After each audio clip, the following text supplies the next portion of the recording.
अस्सलामु अलैकुम वरहमतुल्लाहि वबरकातुहू। अल्लाहु रब्बु मुहम्मदिन सल्लल्लाहु अलैहि वसल्लम नहनु इबादु मुहम्मदिन सल्लल्लाहु अलैहि वसल्लम।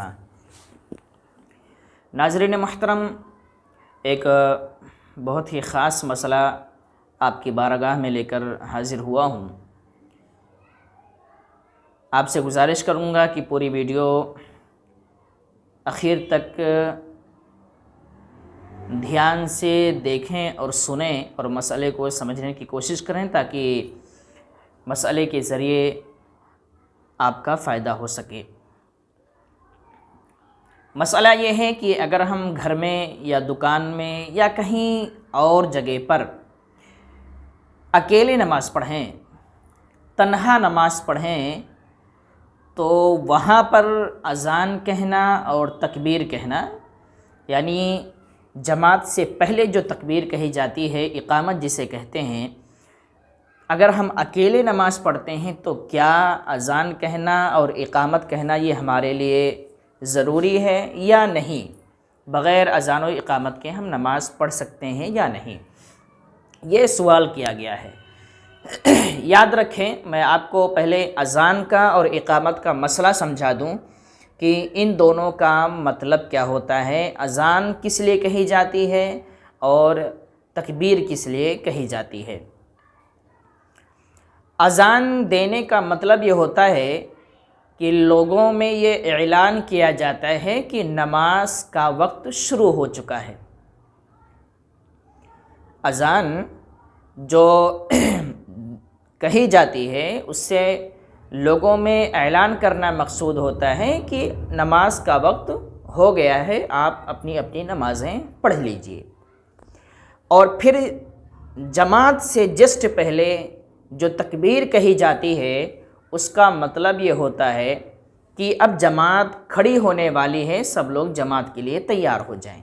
ये मतलब होता है। यानी अज़ान एक अलग चीज़ है जो वक्त के ऐलान के लिए कही जाती है, और तकबीर ये एक अलग चीज़ है जो जमात के ऐलान के लिए कही जाती है। यानी जमात खड़ी होती है, जमात की तैयारी के लिए जो ऐलान किया जाता है उसका नाम तकबीर है। अब सवाल ये पैदा होता है कि अज़ान वक्त बताने के लिए और तकबीर जो है वो जमात के तैयारी के लिए कही जाती है, तो जब कोई अकेले नमाज़ पढ़े, घर में पढ़े, दुकान में पढ़े या कहीं और पढ़े, तो क्या उसको भी अज़ान और इकामत कहना ज़रूरी है? तो याद रखें, इसमें इस बात को समझने के लिए एक मसला सबसे पहले समझ लें ताकि बात वाज़ेह हो जाए।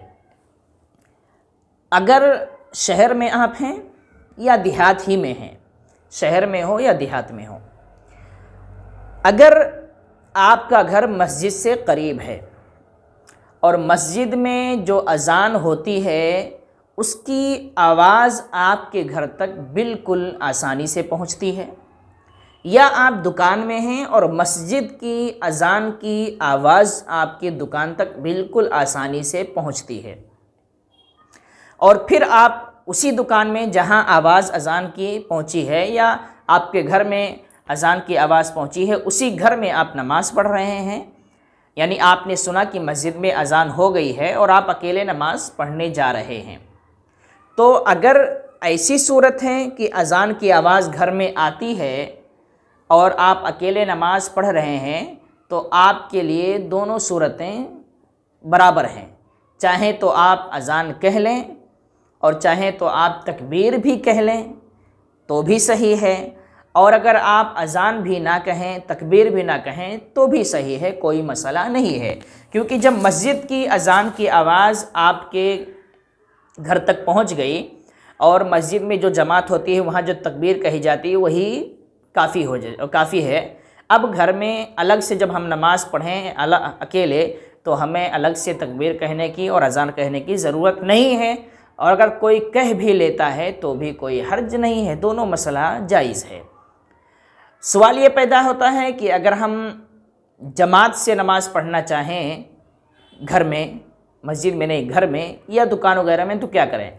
तो वहाँ के लिए भी यही मसला है कि अगर आप ऐसी जगह जमात कर रहे हैं जहाँ मस्जिद की अज़ान की आवाज़ पहुँचती है, तो जमात के लिए तो हुक्म यही है कि पहुँचे या ना पहुँचे, अज़ान की आवाज़ पहुँचे या ना पहुँचे, आप अज़ान भी कहें अगर जमात करना चाहते हैं और तकबीर भी कहें।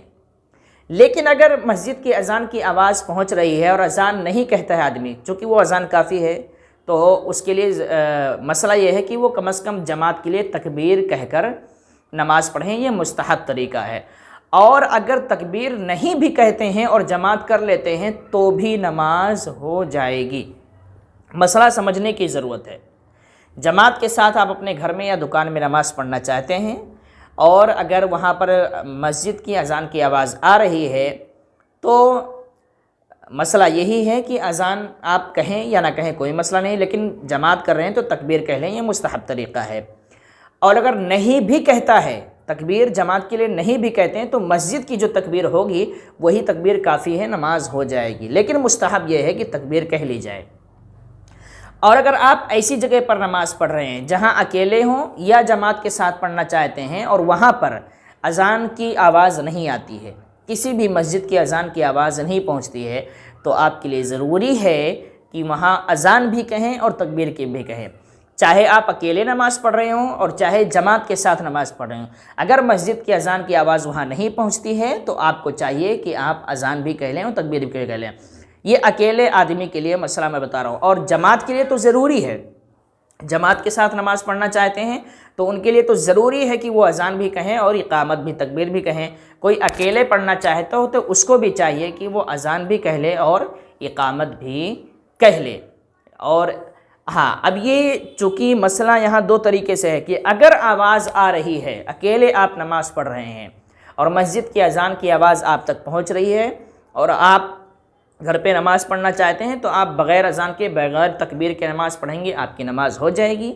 और अगर आप तकबीर कहते भी हैं, अज़ान कहते भी हैं, तो कोई हर्ज नहीं है। लेकिन मस्जिद की अज़ान की आवाज़ अगर आपके घर तक ना पहुँचे तो आप ये बात जहन में रखें कि आप अज़ान भी कह लें और तकबीर भी कह लें, चाहे आप शहर में हों, चाहे आप देहात में हों, चाहे आप सफ़र में हों। सफ़र अगर कहीं पर भी आप हैं, आपके कान में या जिस जगह आप नमाज़ पढ़ना चाहते हैं वहाँ तक अज़ान की आवाज़ नहीं जाती है तो आप अज़ान भी कहें, तकबीर भी कहें।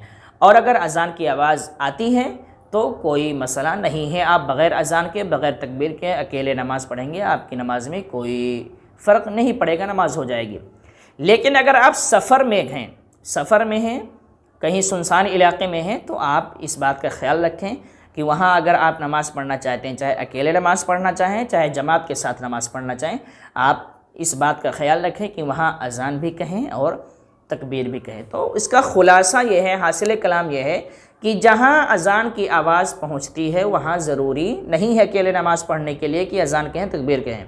लेकिन जहाँ अज़ान की आवाज़ नहीं पहुँचती है वहाँ अगर आप अकेले नमाज़ पढ़ रहे हो, चाहे घर में, चाहे दुकान में, चाहे जहाँ, तो आप अज़ान भी कहें और तकबीर भी कहें, यही मसला है। आप उम्मीद करता हूँ कि आप इस मसले को समझ गए होंगे।